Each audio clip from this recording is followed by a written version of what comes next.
avec un tuteur ou un père qui va permettre de faire de la visioconférence, de la prise en main, du tableau blanc partagé associé à la visioconférence et qui va donc permettre également d'accéder à des ressources qui ont été pré-organisées par l'enseignant et également, bien sûr, un agenda qui va permettre de planifier les moments où on va avoir des rendez-vous pour faire du soutien scolaire. Vous voyez ici un exemple d'application. Là, on a l'illustration typique de ce qui est réalisé au Muro. Donc avec des enfants en école primaire. Donc vous voyez tout en haut une barre de menu qui est adaptée, qui correspond aux items du B2I, organiser son espace de travail, créer des documents, se documenter, etc. Et donc on a tous les outils qui permettent de valider le B2I en école primaire, ce qui fait qu'avec cet environnement-là, on n'a absolument pas besoin d'installer ni OpenOffice, ni d'autres outils. On a seulement besoin d'un navigateur web, y compris qui démarre sur une machine recyclée avec juste un noyau Linux qui permet d'ouvrir le navigateur web et de gérer la couche réseau et la couche d'affichage. Là, ce qu'on voit ici, c'est le stockage de fichiers, fichiers personnels, fichiers partagés. Donc là, on n'a plus la clé, bien qu'on puisse recharger de la clé éventuellement ou décharger sur la clé si on en a besoin. Mais les fichiers nous suivent quel que soit l'endroit où on se connecte. Un autre exemple qui est celui du traitement de texte, avec également une petite calculette et une petite horloge.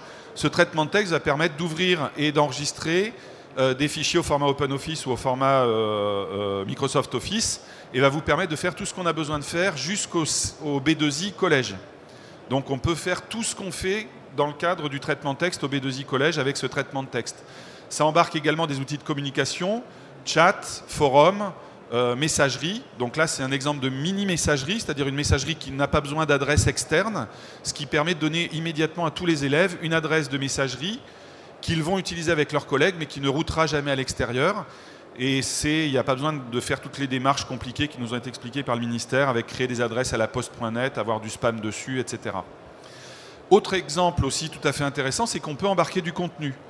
Et là, l'enseignant va pouvoir choisir le contenu qu'il distribue aux élèves, qui seront des contenus accessibles aussi bien dans la classe, et s'il peut bénéficier d'un tableau numérique interactif, ça sera l'idéal, mais également que les élèves pourront accéder chez eux ou dans les endroits où ils se trouvent. Donc là, je vous ai montré un exemple avec une BCD qui contient des livres numériques. Et là, l'exemple qui est donné, c'est un album, donc plutôt cycle 2, début de cycle 3, CE1, CE2, et qui va permettre d'afficher en fait ces informations à la fois au niveau d'un écran, mais également sur un tableau blanc interactif en classe ou à domicile. Là encore un exemple, c'est celui de la Cité des Sciences qui a choisi cet outil-là pour son atelier pour les classes Villette. Et là, on a deux outils qui ont été développés par la Cité des Sciences. Un outil qui s'appelle ITD, qui permet d'organiser des parcours de recherche documentaire avec des restitutions par les élèves. C'est ce qu'on voit à l'arrière-plan. Et au premier plan, c'est un outil pour les plus jeunes qui permet de faire des bandes dessinées qui permettent aux élèves de raconter ce qu'ils ont vu pendant une exposition. Et tout ce que vous voyez là sont des applications qui sont open source, disponibles et que vous pouvez assembler. Alors là, je passe sur ces exemples-là. Juste celui-là pour vous montrer qu'on peut aussi faire un bureau sur mesure avec les applications qui sont nécessaires. Ça, c'est un bureau pour des salariés d'une commune et où il y a juste les applications qui sont nécessaires. C'est-à-dire que plutôt que de vouloir maintenir des applications, maintenir des environnements complets, fonctionnels, qu'on met à jour, etc., il y a juste besoin de s'assurer que les gens ont un navigateur et que la machine est connectée à l'Internet. Et ensuite, ils n'ont plus besoin d'aucun logiciel sur le serveur. Ça fonctionne bien sûr sur les téléphones mobiles et sur les futures tablettes qui arrivent, puisque ça fonctionne sans Flash ni sans Java. C'est uniquement avec de l'Ajax. Et puis là, je vous fais des copies d'écran très rapides sur la version qui vient d'être mise à disposition le 11 mars dernier, qui va beaucoup plus loin, en particulier sur les fonctions collaboratives. Donc là, c'est un mode d'organisation complémentaire au mode bureau que vous avez vu tout à l'heure. Là, l'application de messagerie. Donc on voit qu'une application de messagerie qui est très complète et qui va au-delà de ce qu'on a l'habitude de voir sur les messageries de type IMPORD. Bon, si vous êtes habitué à IMPORD, ne changez pas, mais on ne peut pas obliger les enfants à travailler avec ce genre d'outils. Des tableurs qui vont permettre le travail simultané coopératif. Alors le tableur est encore en version bêta, il n'est pas du tout stable. Par contre, vous pourrez tout de suite tester le traitement de texte qui lui fonctionne en mode collaboratif et qui va bien au-delà de ce que vous pouvez faire avec Google, puisque vous pouvez voir qui travaille en même temps sur le même document, ajouter des commentaires qui vont s'aligner et surtout partager très facilement par la barre de menu que vous avez à droite, qui va vous donner accès à toutes les personnes qui ont le droit de modifier le document, ont le droit de le lire. Donc Pour terminer, vous pouvez très facilement vous connecter. Alors vous retenez seulement iOS, c'est iOS.fr, vous aurez tout en français, puisque la communauté traduit au fur et à mesure. Il y a un wiki en français, des blogs en français, des packages de langue en français évidemment. Vous pouvez également tester la version 2 si vous ne voulez pas l'installer. Et depuis peu, vous pouvez également la télécharger. Elle est un peu plus compliquée que la version 1. Il faut un quart d'heure pour l'installer parce qu'il faut installer des bases de données. C'est une bêta, il n'y a pas encore les auto-installeurs. Voilà, donc ensuite, il suffit de choisir l'interface, l'architecture sur laquelle vous déployez. Donc le petit serveur que vous voyez à droite, c'est une petite boîte, elle est sur le stand F24 qui est là. Ça peut servir pour une école, ça sert à peu près 300 utilisateurs avec 2 classes en même temps, 2 salles internet en même temps. Et bien sûr, si vous voulez mutualiser ça au niveau d'une académie, il faut imaginer faire ça de façon un peu plus sérieuse avec tout ce qu'il faut pour que ça tourne bien. Mais une fois que vous avez investi dans le serveur, il n'y a plus besoin d'autre chose que du réseau et un navigateur pour fonctionner. Voilà. Donc n'hésitez pas à aller nous rencontrer. On pourra vous présenter ça plus en détail. Et puis s'il y a besoin, je répondrai aux questions. Merci François. Une question ? Bon, on les réserve pour après l'intervention de Shindeli. Donc OLPC Sugar, solution pour les pays en voie de développement, entièrement dédiée à l'éducation. À toi. Voilà, donc, allô. Alors, je vais commencer avec une petite démonstration. Le genre de démonstration qu'on pourrait voir lorsqu'il y a un enfant. Alors, on va voir s'il fonctionne. 9 fois sur 10, ça fonctionne. Et comme vous voyez, c'est une machine solide.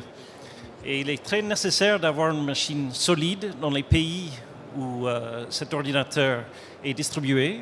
À ce jour, il y a 1,4 million de ces petits ordinateurs qui sont distribués dans le monde entier. Pour la plupart, les plus grands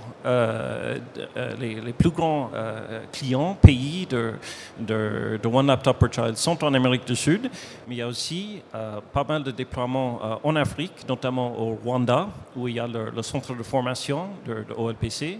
Il y en a en Océanie, il y en a en Madagascar, il y en a dans plusieurs villes américaines. La ville de Birmingham, aux États-Unis, a distribué 18 000 de ces ordinateurs à ses étudiants.